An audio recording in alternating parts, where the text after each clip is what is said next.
gonna move on. What advice would you give regarding working with people and making connections? Oh, that is huge. Networking is huge, and I network every single day. That, like, it's the saying, it's not what you know, it's who you know. It's real. Y'all never, how can I say it? You know, never doubt the people around you. Never doubt the connections around you. Always, I mean, that's just me though. I'm an outgoing person. And I know some people are quiet and reserved, but for me, I'm loud. Like, people know I'm loud. And, but connections, that is huge. So what advice would you give someone regarding finding something that you're passionate about, setting goals for yourself?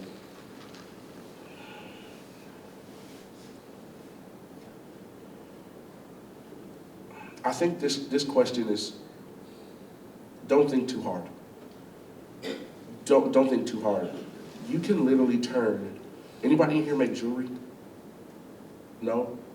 You can literally turn anything into a business these days. Anything.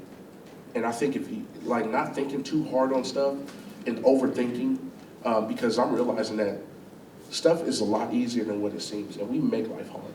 People make life hard, and it doesn't have to be that hard. People start to look at, like, social media is a huge distraction because people look at the success of other people.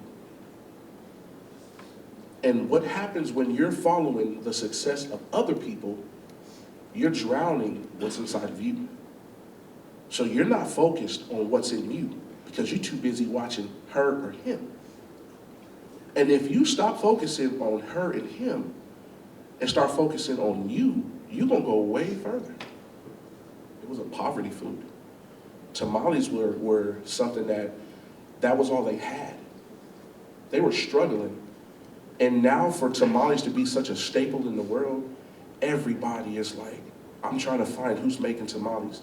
Every holiday season, well, it doesn't matter. People are always trying to find tamales. And to think, that came from poverty. That came from struggle. These people were getting by living off of masa. And that's all they had. They were struggling. And now that poverty food is something that we enjoy as a staple every single day. And who would have known? So when I learned about tamales, I was like, dang, like, that's the reason why they hit so hard, because it came from struggle. It came from a deep place. And to learn that, I just like, you know what, that's amazing, man. I love tamales, those are beautiful. What are the challenges you face, and how have you grown as a chef and successful business owner? All right, so this one is for the haters, okay? This one's for the haters. People don't want to see you succeed. That is very true. And let me tell you, it's the people who are closest to you. Your family and your friends, who you think really down for you, will be exposed. And you're gonna see, they really didn't have your interests at heart. They wanted to benefit off of your success. I didn't give up. And I'm so glad I didn't, because look at where it is now. And I tell people all the time, I was just trying to feed my kids, y'all. I didn't think that this would grow to what it is today. I didn't think that I'd be sitting here talking to you. I didn't think that all the people that I inspired, that I have no idea I was inspiring, and people are coming up to me telling me, man, I started a business because I was watching you. And I'm like, what? Yeah, you inspired me to do it. And I'm like, I had no idea how big of an inspiration I was. And all I was trying to do was feed my kids, I promise you. I got 3 boys, I was trying to feed them. And I knew I didn't want to work at that warehouse job no more. And I always had an entrepreneurship spirit in me. I knew I wanted to own my own business. When I was young, I just didn't know what I was gonna do.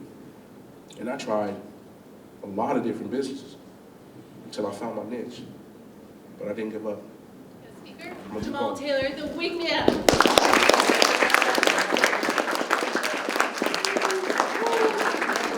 Come on, let me hear you.